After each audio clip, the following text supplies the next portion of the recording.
The history of third world economies striving towards first world economic and social political maturity is replete with failure, running the entire A to Z spectrum, from Argentina to Zimbabwe.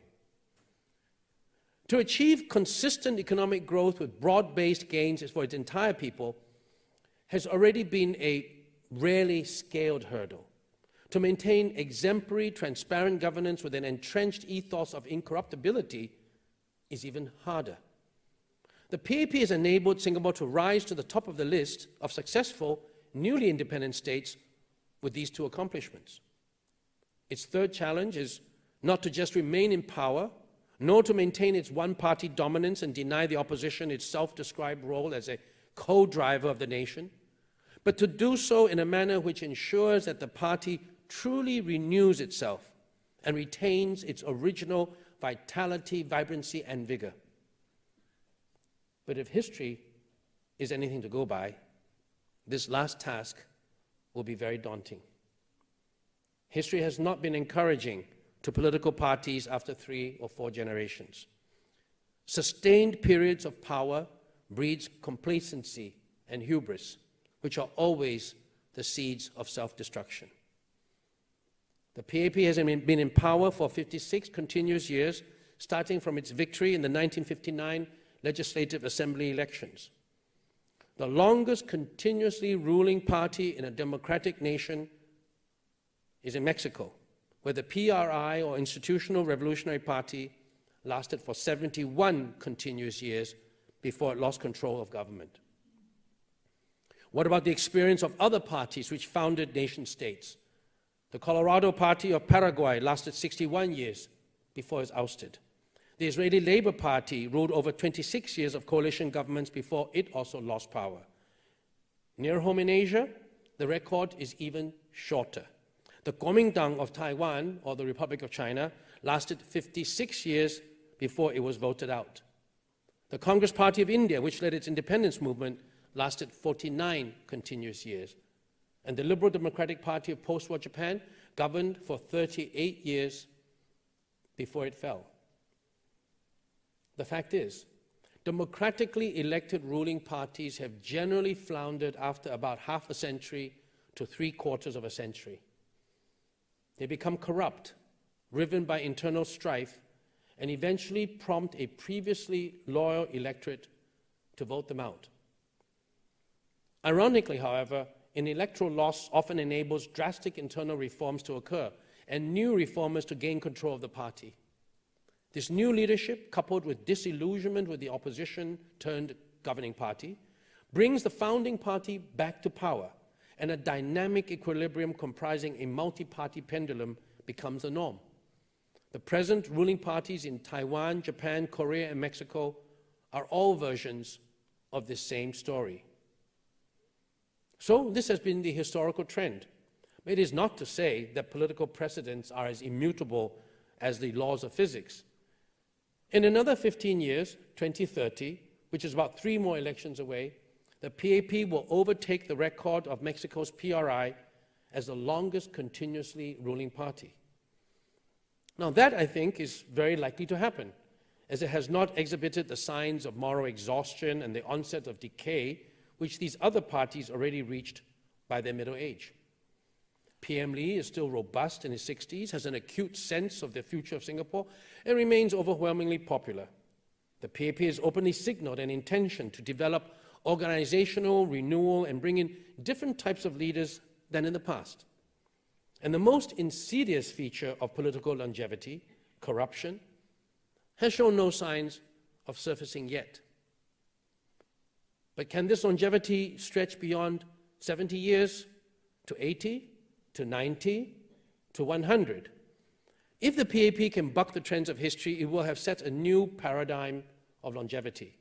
And it has already set new paradigms of governance in other areas, so it's not an impossible goal, but possibly more difficult than any other earlier achievement. Electoral politics going forward will be increasingly uncertain and difficult to predict. And unlike the dynamic equilibrium of a two-party dominant system where the political pendulum regularly swings from one ruling party to another, Singapore's equilibrium is stable but static. There is no precedent by which a ruling party has renewed itself through defeat in the polls simply because the PAP has never lost. In other democracies, an entire nation self-corrects through one party taking over from another quite regularly. Obama after Bush, Blair after Thatcher, Cameron after Blair, and so on. These are all the pendulum swings of a dynamically stable equilibrium. Singapore after the PAP, the idea is almost unthinkable. And yet, for the good of the nation, think it we must. And one thought that I've put forward is that there are only three basic scenarios for the PAP in the next 50 years. The first is the status quo scenario. As it suggests, this scenario sees the PAP controlling, say, 85 to 90% of parliamentary seats, with the opposition controlling at most a dozen seats or so.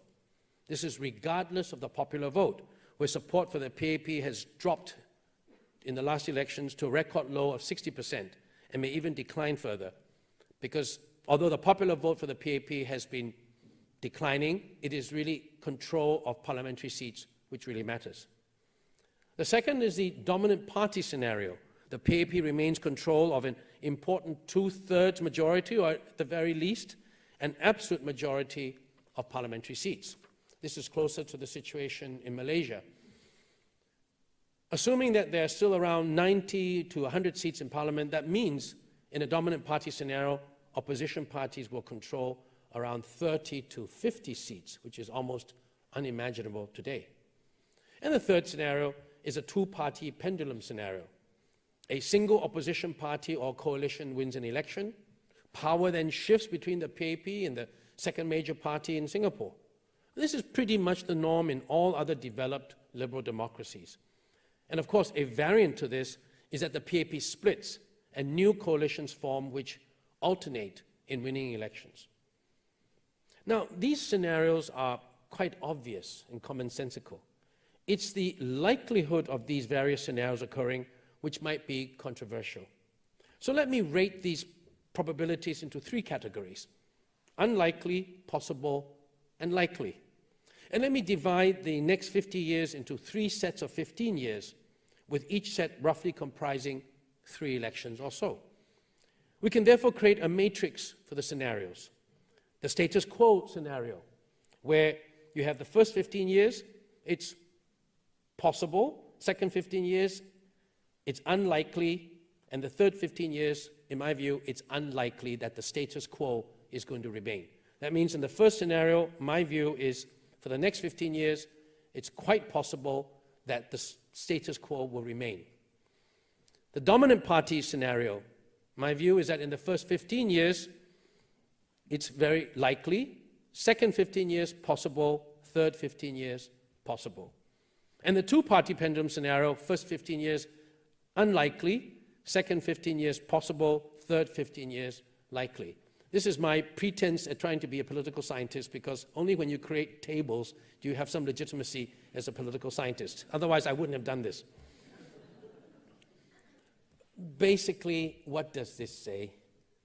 All these scenarios foresee that the PAP will face a challenge to retain the same degree of control over Parliament as it has had in the past.